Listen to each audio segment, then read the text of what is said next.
안녕하세요, 클캣입니다. 이번 시간에는 배뇨 부분 살펴보겠습니다.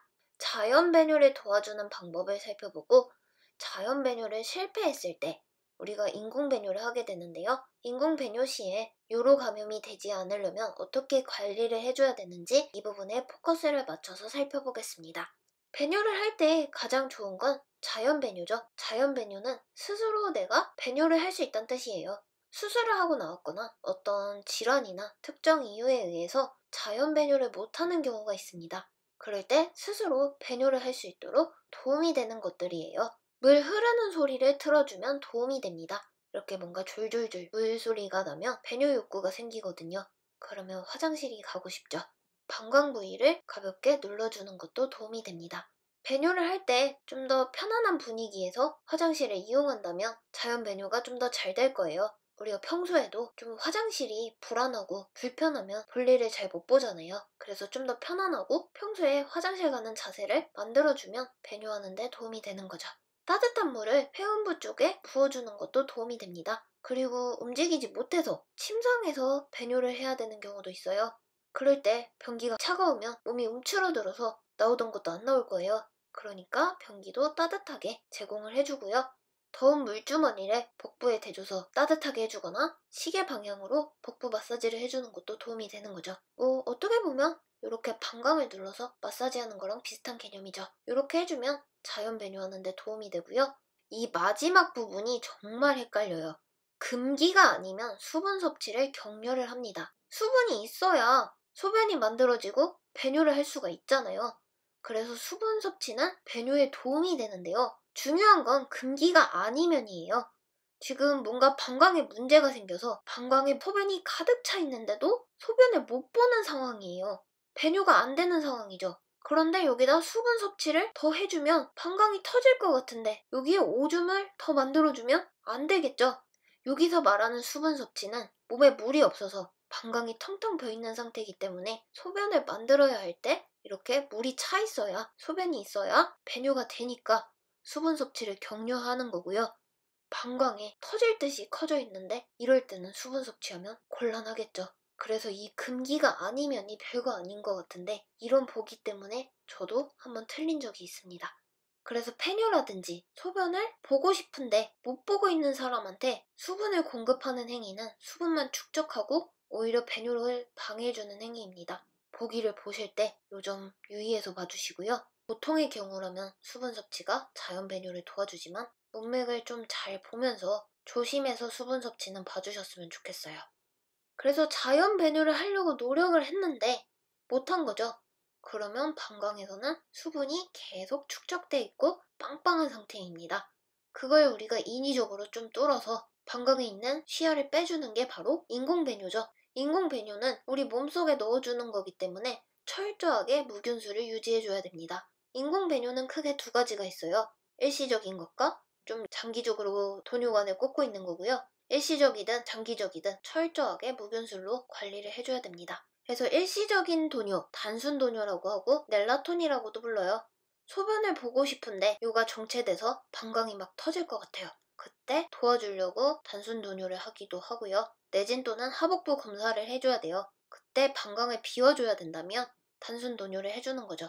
그리고 수술 전에 방광을 비워야 된다면 돈요관을 꽂기도 하고요. 그리고 우리가 소변을 보고 나와도 방광에 있는 소변이 다 나오는 게 아니에요. 잔뇨라고 해서 조금 남아있어요. 이 잔뇨량을 측정할 때 단순 돈요를 꼽아주면 요 남아있는 소변이 나오겠죠. 그냥 소변 받아도 되는데 무균적으로 소변을 받아야 된다면 돈요관 꼽아서 빼주면 무균적으로 뽑은 소변을 확보할 수가 있겠죠. 그냥 쉬에서 받으면 이게 공기에도 노출돼 있고 화장실에서 다른 균 같은 게 묻어올 수도 있고 솔직히 변기도 더럽고 이러니까 무균적으로 못하는데 이렇게 단순 돈요로 직접 무균적으로 뽑아온다면 정확한 검사를 할 수가 있겠죠. 돈요관을 꼽을 때 남자와 여자는 체위가 달라요. 여성 같은 경우는 배행와이라고 해서 앙와이 이렇게 똑바로 누운 자세에서 무릎만 태우고 다리를 약간 벌려준 자세입니다. 그래서 여성은 배행와이로 돈요관을 꼽아주고요. 남자는 그냥 앙와이로 똑바로 누워있으면 돼요. 그리고 불필요한 노출을 다 해주는 게 아니라 필요한 부분만 노출해주고 나머지는 잘 덮어줍니다. 그리고 둔부 밑에 방포를 깔아두면 좋겠죠. 아무래도 돈요관이 훅 들어가다 보니까 점막 같은 데 손상이 갈 수도 있어요. 꼽기 전에 윤활제 발라주면 좀 더 부드럽게 들어가겠죠. 그리고 철저한 무균수를 유지해줘야 된다고 했잖아요. 그래서 꼽기 전에 소독을 잘 해줘야 됩니다. 여기서 보기로 잘 나오는 게 소독을 할 때 닦을 때마다 새솜을 사용해줘야 된다는 거예요. 여기 한번 쓱 닦았다면 한 번 더 닦는 게 아니라 솜을 바꿔서 다시 새 솜으로 닦아주는 거죠. 이렇게 왔다 갔다 왕복을 하면 안 되는 거예요. 한 방향으로 닦고 버리고 또 한 방향으로 닦고 버리는 거예요. 그리고 여성분들이 남성에 비해서 요도가 좀 더 짧고 더 넓어요. 그래서 요로 감염이 여자한테 좀 더 잘 일어난다고 해요. 그래서 소독을 더 철저하게 해줘야 되고요. 시험 문제에서 잘 나오는 보기들입니다. 소독을 할 때는 방향이 있어요. 위에서 아래로 닦아줘야 됩니다. 치골에서 항문 방향으로. 그러니까 이 얘기도 위에서 아래로 닦아주는 거죠. 만약에 거꾸로 하면 항문에 묻어있는 똥찌꺼기들이 요도로 올라오겠죠. 그래서 반드시 위에서 아래, 치골에서 항문 방향으로 이렇게 소독 방향이 정해져 있다는 거 중요하고요. 그리고 여성의 경우에는 대음순에서 소음순 순으로 소독을 해줍니다. 남자 같은 경우는 안에서 바깥 부분으로 소독을 해주고요. 유치도뇨, 정체도뇨라고도 하고 폴리라고도 해요. 장기간 도뇨관을 꼽아주는 건데 기간만 다를 뿐이지 단순 도뇨랑 과정은 다 똑같습니다. 이 유치도뇨는 언제 하냐면 소변줄을 좀 더 장기적으로 차고 있을 필요가 있을 때 해줘요. 방광을 세척하거나 약물을 주기적으로 주입해줘야 될 때, 아니면 회음부 수술을 했어요. 그래서 회복하는 동안에 소변으로 오염이 될 수가 있으니까 회복할 때까지 유치도뇨를 꼽을 수가 있습니다. 단순 도뇨와 마찬가지로 자연 배뇨를 오랫동안 못했을 때, 또는 이 정체나 실금 현상이 조절이 안 될 때, 그리고 수술하고 나서 시간당 소변의 양을 계속 측정해줘야 될 때, 이럴 때는 소변 주머니가 달려있으니까 측정하기가 편한 거죠. 그럴 때 이렇게 유치도뇨를 꼽아주고요. 여기서도 금기가 아니라면 평소보다 물을 많이 먹어주라고 합니다. 수분을 많이 섭취해줘야 이렇게 오줌이 좀 희석이 되고 균 같은 것도 배출하는데 도움이 되거든요. 그래서 금기가 아니면이라는 표현이 진짜 헷갈리는데, 지금 배뇨를 못하는 상태에서 도뇨관 꼽고 힘들게 배뇨를 하고 있는데, 이런 힘든 상태에서 물을 많이 마시는 행위는 오히려 도움이 안 되겠죠. 그래서 이 금기가 아니라는 표현을 좀 상황을 보시고 판단을 하셔야 될 것 같아요. 단순 도뇨랑 다르게 유치 도뇨관은 장기적으로 해줘야 되잖아요. 그래서 차이점이 있다면 풍선 같은 게 달려있어요. 그래서 도뇨관을 넣고 그 다음에 풍선을 부풀려 주는데요. 이게 환자한테 넣었다가 도뇨관이 불량품이어서 풍선이 안 부푸는 거예요. 그럼 빼고 다시 처음부터 넣고, 이런 번거롭잖아요. 그래서 도뇨관 풍선이 새는지 정상인지 한번 확인을 해줍니다. 어떻게 확인하나요? 한다면 공기를 살짝 넣어보거나 증류수를 살짝 넣었더니 새지 않고 멀쩡하다면 확인이 된 거죠. 그래서 정상이란 게 확인이 됐다면 다시 물이나 공기를 빼줍니다. 멀쩡하게 잘 있는 거 확인했으니까, 테스트 다 마쳤으니까 원상복귀 시켜주는 거죠. 그리고 정상인 거 확인했다면 단순 도뇨 하듯이 똑같이 소독해주고 윤활제 바르고 도뇨관을 삽입합니다. 다만 차이가 있다면 끼운 다음에 이 도뇨관이 빠지면 안 되기 때문에 방광 부위까지 삽입 후 풍선을 부풀려주고 살짝 도뇨관을 당겨보는 거죠. 그래서 빠지는지 안 빠지는지 확인을 하고요. 방광이랑 이 풍선이랑 딱 붙어있으면 안 되니까 확인을 했다면 살짝 더 위로 넣어서 띄워주는 거죠. 방광이랑 풍선이랑 붙지 않도록 해주는 거고요.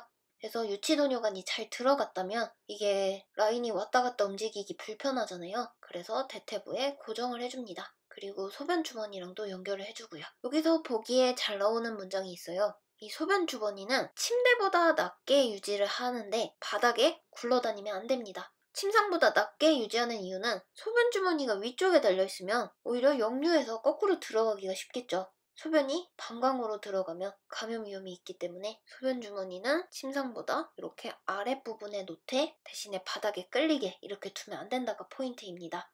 인공도뇨는 아무래도 우리 몸에 이물질 같은 걸 꼽아준 거기 때문에 감염 예방에 신경을 많이 써줘야 돼요. 그래서 카테터를 꼽아놓으면 쭉 꼽는 게 아니라 못해도 2주에 한 번씩은 주기적으로 갈아줘야 되고요. 근데 도뇨관을 꼽았는데 막 3일밖에 안 됐어요. 이틀밖에 안 됐어요. 근데 소변 주머니가 터진 거죠. 그럴 때는 교환 주기가 안 됐더라도 카테터를 갈아줘야 됩니다. 이 소변 배액 주머니는 항상 폐쇄 상태를 유지해야 되기 때문에 뭔가 찢어지거나 터졌다면 교환 주기가 아니더라도 무조건 교환을 해줘야 돼요. 다시 한번 말씀드리지만 무균술 철저하게 지켜서 해줘야 됩니다. 그리고 도뇨관이 새는지 꺾이거나 꼬인 문제가 없는지 자주자주 관찰을 해줘야 돼요. 이게 꺾이거나 꼬여서 정체가 되거나 역류가 되거나 이러면 요로 감염이 되기 쉽겠죠.